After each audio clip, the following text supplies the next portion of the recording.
Okay guys, it's time to have a discussion about everybody's favorite thing, crazy eBay buyers. Okay, so look, you'll notice I don't talk about this too much here on the channel. I tend not to go into the eBay customer service side of things. I tend not to go in to the crazy buyers and the messages that we get. I try not to talk about any of it because I feel like it tends to bring up a lot of negativity around the platform, brings up a lot of negativity around maybe some of the eBay staff, and it just never really goes well. It always just kind of puts me in a sour mood, and I like to be positive here on eBay. I like to get listings done, focus on sales, focus on making money, and I don't like to look too much into any of that stuff. However, it can be fun to talk about sometimes, and this case is definitely a little bit crazy and deserves its own story. Now listen, I want to pretext this with the fact that I have been on eBay service customer calls probably 3 to 5 times a week now within the last few months, and that's just regarding plenty of different issues that we get all the time. We sell quite a few different items and we always have issues coming up. And I'm one of those people who's just not afraid to call and ask questions, call and see what can be done about these things. And I just find that, generally speaking, especially more so in the past, the eBay staff have always been very helpful. Now, more recently, if you guys have called in to get some support from eBay, you'll notice one of the major things that they're doing nowadays, instead of helping you directly when you're calling there and fixing whatever the problem is in front of you, what they'll tend to do is give you an answer of, we'll have this solved, or reach out to a team and it will be solved for you within 24 to 48 hours. Like, I'm not even kidding you, every time I call eBay now, it's just 24 to 48 hours. They'll take a look at you. And half the time it goes well and it ends in our favor. Other half the time it doesn't go well. And I'm not one of the people that goes and just complains about every single thing. Listen, we give lots of buyers refunds and, with no questions asked, returns, refunds, whatever it is. It's just the ones that have a policy violation maybe, or they're just being a little rude, or it's weird, we haven't dealt with it before, we don't know what direction to take it. That's when we really reach out to eBay and get them to help. So I don't feel like we're wasting resources there. We're just doing our best to solve everything on our own, and for what we can't solve on our own, we reach out for help. Now again, the eBay staff these days, I would say are 50-50 now in terms of whether or not I get a really good person who can help, because some of them are just, they know exactly what they're doing, they can sort it all out for you and you're done, and the other half just don't even have a clue. I was on the phone with somebody the other day trying to get a feedback figured out that was wrongly left on our account, and they didn't even ask me for the item number or anything until 15 minutes into the call to start actually looking at it. They were just trying to figure out basically what feedback was, it felt like. So anyway, I'm not going to get into those specifics. Okay, so here's the story anyway, and it's a pretty weird one. Some of you may have experienced it, but there's something on eBay and a policy specifically for it called extortion. And in this case, it's called feedback extortion is one of their main policies, and we can talk about a case that I dealt with that. But this was another type of extortion that we just recently dealt with. So I'll start with this. Feedback extortion is a very common thing that you'll see on eBay. If you're selling, somebody goes and they say, give me a refund or else I'll give you negative feedback. Give me free shipping back or else I'll give you this, whatever it is. There's a lot of buyers that will try that. That is an automatic no-no for eBay. So you can actually call them up and get that removed ASAP if there is negative feedback, if there's any issue at all. I've found personally, if I call with that issue, if anybody says, give me this or I'll leave negative feedback, that's an instant win. It's yes, the buyer totally messed up and we can get a win there. Because that's just not okay. They can't threaten your feedback and things because you're not going to issue them a refund or give them whatever. So that is the first form of feedback extortion. It's a specific policy on eBay that they cannot violate. So we dealt with that. I had a case of that 1 or 2 weeks ago when we actually had feedback left. I called in and got it removed just like that, nice and easy. And we get that all the time. It's just something that you deal with as an eBay seller, and that's not a bad one. Okay, so the other day, and this is what this video is about, we get a message from a buyer that we sold a cordless phone to. Now I'll pretext this all with the fact that the buyer reached out before they bought the cordless phone and it asked, is it going to be compatible with my current system? And they had a Panasonic system or whatever, and they wanted to buy this phone.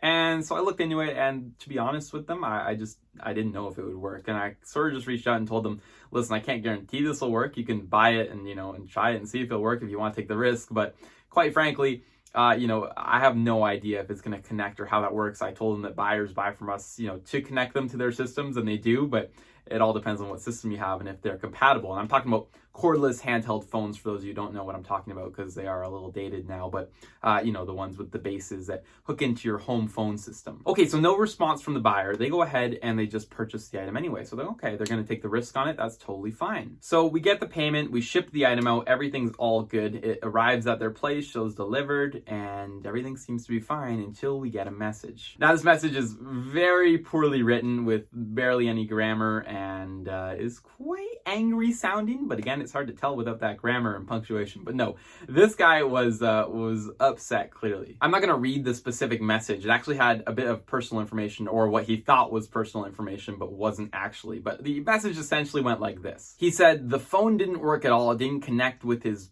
station or his current phones, whatever it was, that we completely tried to scam him. And then he proceeded to say that if we didn't give him a refund on this item immediately, he would be showing up at our address, which he then listed in the message, and that his uncle worked for a specific, or was part of a specific group or squad. Again, I'm not going to name any of this stuff on the video in terms of just trying to keep it vague, but that was essentially the gist of it. And if we wanted to have any trouble or find out whatever that meant, then we should give him the refund, or else he was going to send somebody after us, essentially, or show up at our address. Now, this could be perceived as very scary stuff. In fact, it is very scary stuff, especially if you're somebody who, let's say, is operating a small store and you're still using your personal address as a return address. Now, I'll say this. I haven't had a single buyer in my entire time selling on eBay actually threaten to show up at my address with like my address in hand and the messages. That has not happened before. So I'd say the likelihood of it is very low, but you do get the occasional crazy person that does threaten that. Well, I guess so. I mean, this is our first time getting it, but I looked it up online. It sounds like a few other people have had this in their lifespan of selling on eBay. Okay, so what do we think about this? We're like, what the heck? This is kind of creepy. Luckily, we don't use any of our personal information when selling on eBay. So we actually have a PO box, and this might be a good lesson to anybody out there who's maybe on the fence about getting a PO box, or just sort of growing their store to the point where they don't have one yet.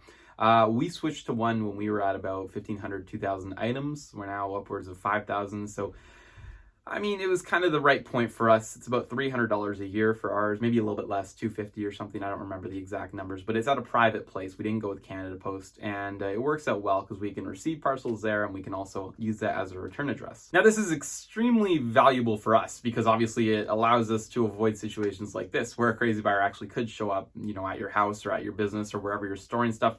It also, in our minds, if we have a whole bunch of valuable items in our office or in our warehouse, in our storage unit, wherever it is, not giving the buyer that address in case they were crazy and wanted to break in and take all this stuff or whatever. Just, I think it's generally good to not tell people where, let's say, $30, $50, $100,000 worth of inventory is sitting. Anyway, regardless, we get this message, we're trying to figure out what to do, and the first thing that I do is I go onto the buyer's profile and I hit the report button and I file a report for extortion, which is essentially what this is. This is him saying that if we don't give him something, it's a threat and that he'll, come and do something. Now, of course, I'm not really worried about this. I think it's a lot of just keyboard anger more than an actual threat, but nevertheless, it must be taken seriously. Now, I believe if you really did feel threatened in this case, and if they did have your real address, you could actually reach out and make a police report or something like that if it was a real threat, or if you felt threatened or felt like this was something that could actually come to fruition. However, we weren't super worried about it. The guy actually had some feedback, most of which was positive, so maybe this was his first outbreak, but my opinion would change on that very quickly after getting on the phone with an eBay representative. So after leaving that report, that was like late at night, I called the next morning and just sort of asked for some advice regarding this, asked if they could get a look on this guy's profile. And the most important thing for me was not even,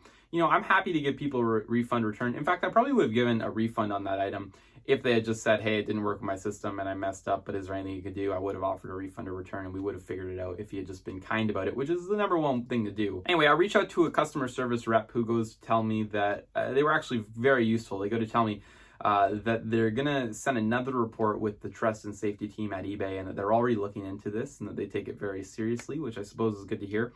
We're waiting on a 24 to 72 hour window to hear back from them. So there's that 24, 48, 72 hour thing again, which again might not be the best if there's like a serious threat here. They're like, oh, they're coming, down to the address, whatever, then we should get this solved sooner than that. But anyway, they said that they're looking into it. And the other thing that the rep told me was that this buyer had another report for this exact same thing recently, which is when I thought, okay, that's good. So hopefully we can get this account removed, which again is my number one priority because I don't want anybody else to deal with this kind of thing on eBay as a platform. In fact, I've called quite a few times regarding other buyers doing shady things or whatever, just to file a report with them and see if we could get them off the platform, even if it didn't have to do with us, even if we didn't give a refund or whatever the case. I always try to kind of target anybody that's being a scammer or is sort of just using shady practices like this, and try to have some sort of report on them so it's known for the next person that goes and maybe makes a report. Okay, so the eBay rep basically tells us that we have to wait to hear back, which we haven't heard back from yet. We're approaching the, I guess, 48-hour mark now. But what we essentially have offered the guy now is to give him a return, and that, I just wrote back a very kind message. I said, hi,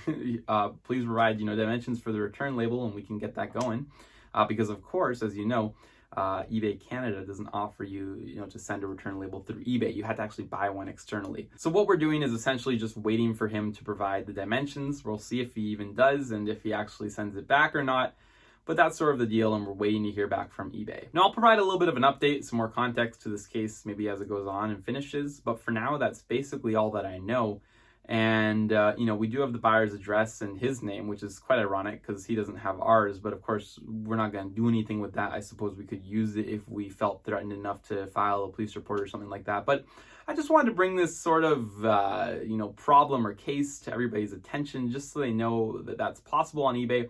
Again, maybe this is a good indication of whether or not, again, you're on the fence of getting the PO box. Maybe this is a good time to get one or a good reason to get one. I think it's rare, but I think it's still a possibility. And for that reason, I would suggest, getting one. Now, we have plenty of lovely buyers too that will, send us a message with our address and say, hey, is this a physical store? Can I come here? Can I come to shop? And we always tell them, no, it's just a mailing box. But people have the address, so it's something to know, and just something that you want to be wary of when you're selling on eBay. Okay, so lessons to be learned. Don't take threats from the buyer. Be sure to reach out to eBay customer service or even potentially the local police department or whatever is necessary if you ever feel threatened enough in an eBay message, or if it's just sort of a feedback, threat or whatever that is, you can get that sorted out through eBay as well. Anyway, I'm curious to know what you guys would have done in this case and what you might do or what we should even do going forward to prevent things like this. I think it's a tough one to prevent, and it's just sort of going to be a crazy one here and there, but it is something interesting and something to know. Anyway, hopefully you guys found some value in this video again and enjoyed it. If you have any crazy customer service stories or any sort of crazy customers, you can leave those down below in the comments. I'd love to read through them. Anyway, we're going to wrap up today's video there. Hopefully you guys enjoyed it. Be sure to go down below, smash the like button on it. Any comments again down below, questions. And yeah, with that, subscribe to the channel if you're new. I'll see you guys all in the next video.